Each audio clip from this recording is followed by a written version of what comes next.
आपको जिसको वोट देना है दे दीजिए, लेकिन इस बार ईवीएम चीख चीख कर कह रही है कि तुम जितना जोर से साइकिल का बटन दबाओ या हैंडपंप का, हम तो जाएंगे भाजपा के ही खाते में। इस बार उत्तर प्रदेश की सियासी बवंडर में सबसे ज्यादा उड़ने के संकेत ईवीएम के हैं। मतलब ये कि मतों को समेटे बैठी ईवीएम 10 मार्च के इंतजार में गा रही है कि बच के रहना रे बाबा, तुझ पे भाजपा की नजर है। नमस्कार, मैं हूं ज़राफ़त और आप देख रहे हैं सदा हिंद। उत्तर प्रदेश में जो सियासी आंधी इस बार जमीन पर उठ रही है, उसके डर ने सत्ता से ज्यादा ईवीएम को दहशत में डाल रखा है। इस बार ईवीएम पर 10 मार्च तक कैसे कैसे आरोप लग सकते हैं और कब और किधर बेचारी ईवीएम गाड़ी में सवार बीच राह किडनैप कर ली जा सकती है, यह सब सोचकर स्ट्रांग रूम तक पहुंचने वाली और पहुंच चुकी हर ईवीएम का दिल डर से बैठा जा रहा है। मजाक नहीं कर रहे हैं हुजूर, क्योंकि उत्तर प्रदेश में एक चरण के चुनाव नहीं इतने रंग दिखा दिए हैं कि आपको सुबह शाम बताने के बावजूद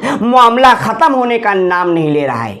10 फरवरी को मार खाती जनता कैसे वोट देने मतदान केंद्र पहुंची और कितनों को मतदान केंद्र तक नहीं पहुंचने दिया गया, यह सब हम आपको दिखा चुके हैं। हमने आपको यह भी दिखा दिया कि जो जैसे तैसे वोट डालने वहां तक पहुंच गए, उनमें से कैसे कितने लोगों को यह कहकर चलता कर दिया गया कि देर कर दी मेहरबान, आते आते आपके वोट पर तो पहले ही कोई चोट कर चुका है। लेकिन आज जो खबर है वो खबर नहीं है, आप इसे जादू भी कह सकते हैं। जी हां, न्यू इंडिया का डिजिटल जादू। इस जादू में होता यह है कि वोट जनता डालती है एक निशान पर और वोट डल जाता है कमल के निशान पर। है ना जादू? अभी रुकिए और सुनिए। ये कोई इक्का दुक्का कहानी लेकर हम यहां आपके सामने नहीं आ गए हैं चुनाव आयोग की ईवीएम पर सवाल उठाने। तो सुनिए, 1 2 3 नहीं बल्कि 300 से ज्यादा लोगों ने पहले चरण के चुनाव में यह दावा किया है कि वो गए थे इस बार चुनाव में अपने विकास की प्यास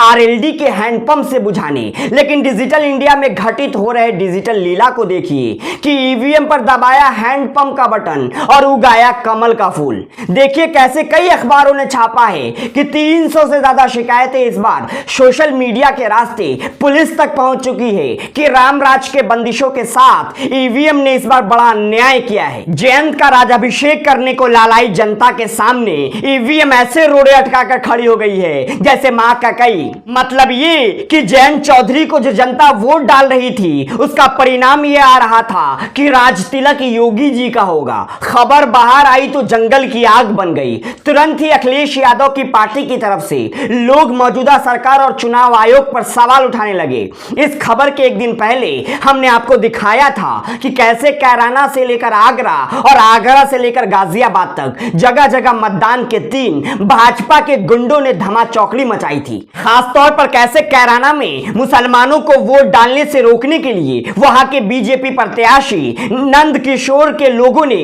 वोट डालने जाती 2 मुसलमान लड़कियों के साथ मारपीट भी की। तो शाम होते होते कैराना में ही सबसे पहले ईवीएम को गायब करने की कोशिश भी सामने आई, जब कैराना से समाजवादी पार्टी के उम्मीदवार नाहिद हसन की बहन इकरा मनव्वर ने एक बिना नंबर प्लेट की गाड़ी में से एक आदमी को ईवीएम के साथ रंगे हाथों पकड़ा था। लेकिन इन सब तिगड़मबाजी के पीछे जो बात छुपाने की कोशिश की जा रही है, मगर छुपाए नहीं छुप रही है कि बीजेपी के भगवा लहर का तिलिस्म टूटकर बिखर चुका है। उत्तर प्रदेश में क्या योगी, क्या केशव प्रसाद मौर्य, क्या सांसद, क्या विधायक, यूपी की जनता प्रधानमंत्री की रैलियों में न जाकर यह साफ साफ कह रही है कि अब की बार यूपी में खेला नहीं बल्कि खदेड़ा होगा। तो ईवीएम को कैसी करनी चाहिए अपनी हिफाजत, इस पर अगर आपकी कोई राय है तो हमें कमेंट सेक्शन में जरूर साझा कीजिए। वीडियो पसंद आने पर इसे लाइक कीजिए और शेयर कीजिए। साथ ही अगर अब तक आपने हमारे चैनल सदा हिंद को सब्सक्राइब नहीं किया है तो चैनल को सब्सक्राइब कर लीजिए और देखते रहिए हर वो खबर जिसका सीधा वास्ता है आपसे और जो मुद्दे